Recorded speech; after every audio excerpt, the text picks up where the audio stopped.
Bienvenidos a su canal Cristiano Imprudente, desde la bella ciudad de Rosarito Beach. Este día que vinimos con familia a acompañar a mi hijo a un torneo de ajedrez. Están ahorita en descanso, entonces quise aprovechar estos minutos para continuar con el estudio de Cristología. Platicábamos de las metas de estudio y del esquema de estudios que maneja INSTE. Que te animo de nuevo, te invito a que trates de investigar un poco acerca de qué trata y tal vez con suerte y abras un estudio en tu iglesia, estudio de INSTE.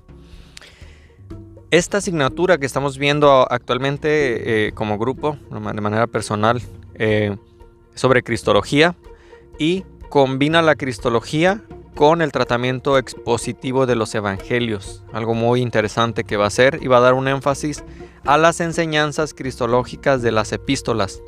Decía en el video anterior que se divide en 3 secciones que va a ser el esquema de este estudio. Es el Cristo eterno, va a ser el primero. Número 1, el Cristo eterno. Vamos a comenzar con un estudio del Cristo eterno considerando la evidencia de su deidad, que es algo muy importante, que a veces se pasa por alto. A veces damos por hecho que Jesús es Dios, sin siquiera saber por qué base bíblica hay. ¿Cómo es que llegamos a esto? Bueno, desde siempre hemos creído que Cristo es Dios. No, en este estudio de Cristología queremos saber por qué es que Cristo es Dios, cuáles son las evidencias de su deidad. Vamos a ver sus atributos, que tiene atributos de Dios, prerrogativas y nombres y títulos que se le dan a Cristo que son exclusivos de Dios. Entonces, va a estar ligado con las 3 personas de la Trinidad. Inevitablemente vamos a hablar de la Trinidad y refutaremos herejías que niegan la doctrina de la divinidad de Cristo. El evonismo, vamos a hablar qué era el evonismo de manera rápida, el cerintianismo, el sabelianismo o monaquismo, el arrianismo, que es donde vienen pues los testigos de Jehová. Digo, no es que Arrio haya fundado a los testigos, sino me refiero a la ideología o a la doctrina que tienen. El adopcionalismo, el liberalismo y la neortodoxia o la nueva ortodoxia. Vamos a examinar la persona y obra de Cristo en el Antiguo Testamento, que algunos piensan que Jesús no tiene apariciones hasta el Nuevo Testamento, ¿no? Como que Jesús estaba como oculto, no. Vamos a ver que Jesús tiene bastante participación desde el Antiguo Testamento. Vamos a estudiar la tipología, las teofanías, que es una teofanía, las profecías mesiánicas que se encuentran, repito, en el Antiguo Testamento. La segunda sección es el Cristo encarnado, que quien niega, hay algunas de estas herejías negaban la encarnación de Cristo como el Dios en la carne. El Cristo encarnado, vamos a hablar. Este tema se va a dividir en 2 lecciones. La lección del relato de la encarnación, vamos a hablar de la encarnación en la segunda sección. Se va a ver por encima el desarrollo de la Mariología dentro de la Iglesia Católica. ¿Qué es la Mariología? Y algunos dirán, ¿qué? ¿Van a estudiar Mariología? Sí, porque la parte de un apologista es conocer no solo lo que la Biblia dice, sino conocer lo que otros creen y por qué lo creen, obviamente a la luz de la palabra. Y es importante para un cristiano evangélico. A veces hablamos de doctrinas que no conocemos y nos vemos igual de mal que un testigo de Jehová hablando de la Trinidad, ¿no? Que yo les he preguntado, ¿y qué es la Trinidad? Pues que el Padre y el Hijo son la misma persona, me dicen ellos, y bueno, ahí es donde veo que no conocen ni siquiera qué es el concepto. Vaya, ya ni siquiera hablar de si deberían aceptarlo o si es un concepto erróneo. Para empezar, su concepto de Trinidad, lo que los testigos tienen, está equivocado.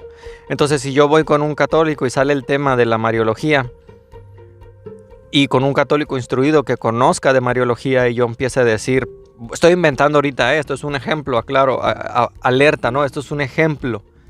Si yo empiezo a decir, no, pues es que la Mariología dice que hay muchas Marías y que todas esas Marías son Madre de Dios, pues un católico que conozca de Mariología sabrá que estoy totalmente ignorante en tan solo en el término básico de lo que es María, de lo que es Mariología, ¿no? Entonces, como cristianos queremos estudiar, saber qué es la Mariología para un católico y por qué cree en eso, ¿no? Entonces también en el Cristo Encarnado vamos a desarrollar la Mariología dentro de la Iglesia Católica Romana.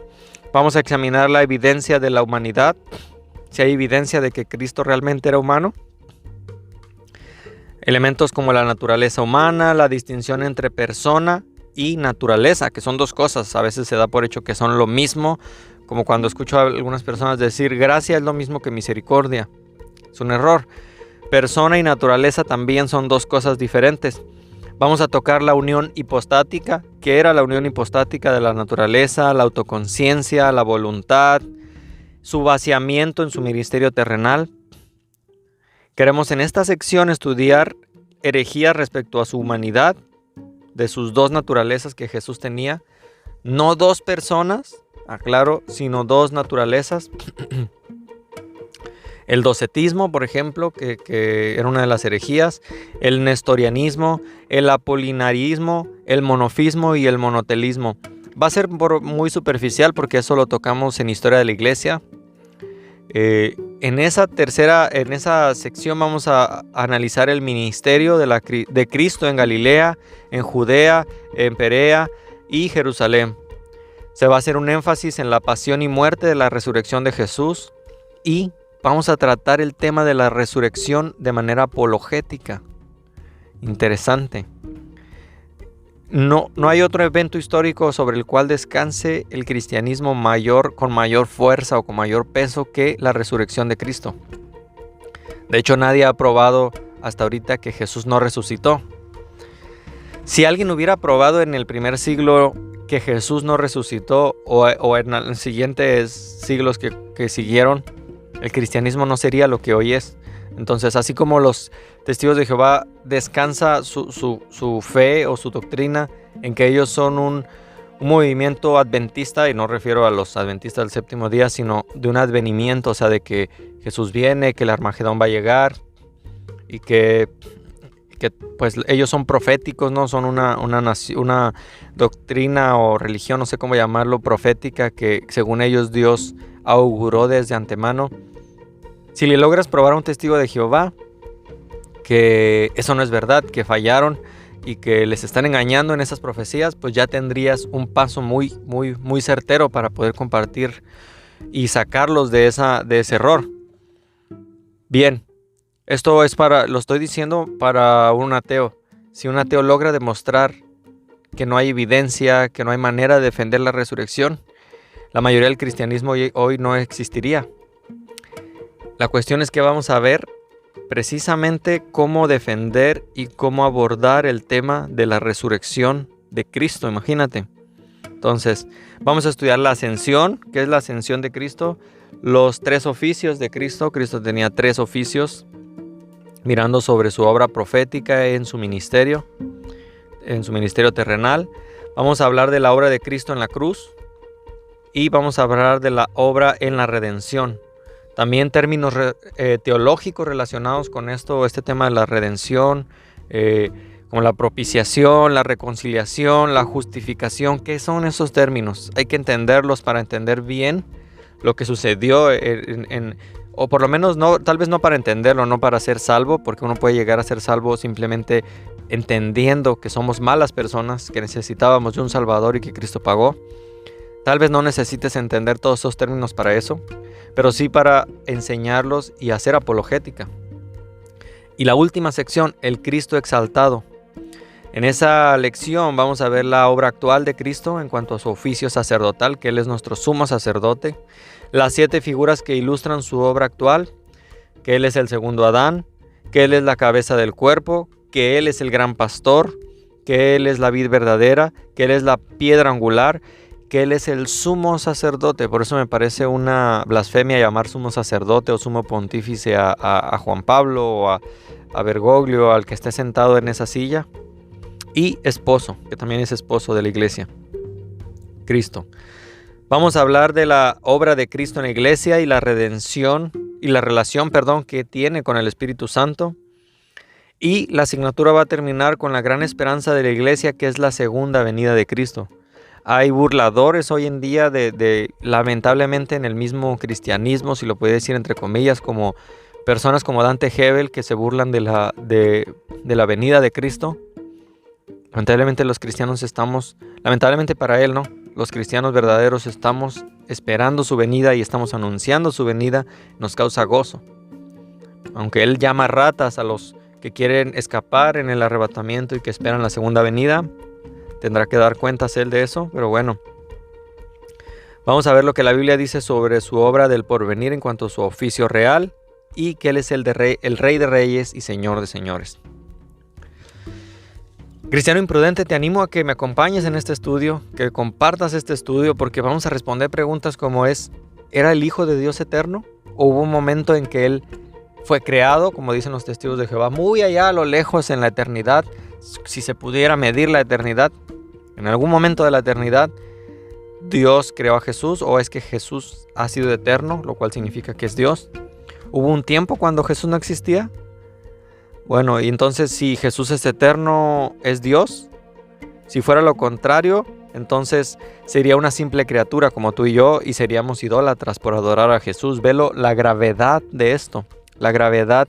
Por eso yo toco este tema con testigos de Jehová y les hago entender la gravedad de esto, de si Jesús es Dios y no estamos adorándolo, o si Jesús no es Dios y lo estamos adorando, lo cual sería idolatría.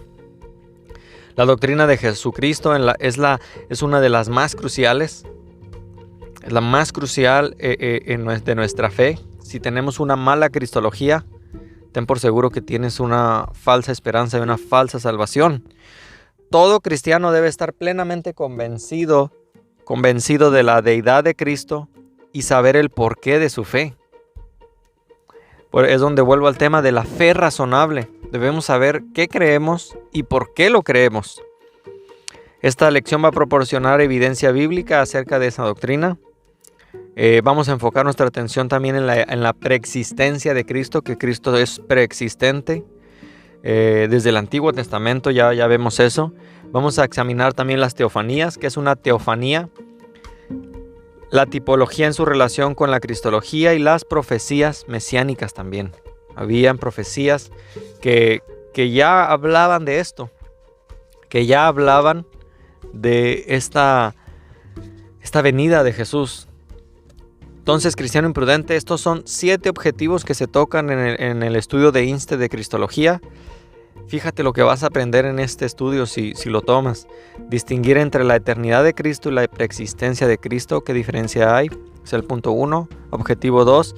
Presentar evidencia bíblica que comprueba la deidad de Cristo, tales como profecías mesiánicas, que presentan el carácter sobrenatural de Cristo, su nacimiento, su naturaleza, la naturaleza de su ministerio, de su muerte y de su resurrección, entre otros temas como la adoración a Cristo. Punto 3. Explicar la relación entre deidad de Cristo y la doctrina de la Trinidad. Punto 4. Identificar los atributos de Cristo que provienen de su naturaleza divina. Punto 5. Explicar el significado de los nombres de Cristo, que es algo muy interesante, que Jehová Dios dice en varios pasajes que Él no presta su nombre a nadie, pero Cristo lleva su nombre. Bueno, definir y explicar la forma y el propósito de las teofanías dando ejemplos bíblicos. Y punto 7, explicar la tipología y dar ejemplos de los tipos según las pautas establecidas en la lección. Dios te bendiga, cristiano imprudente, y ojalá que me acompañes en este interesante estudio.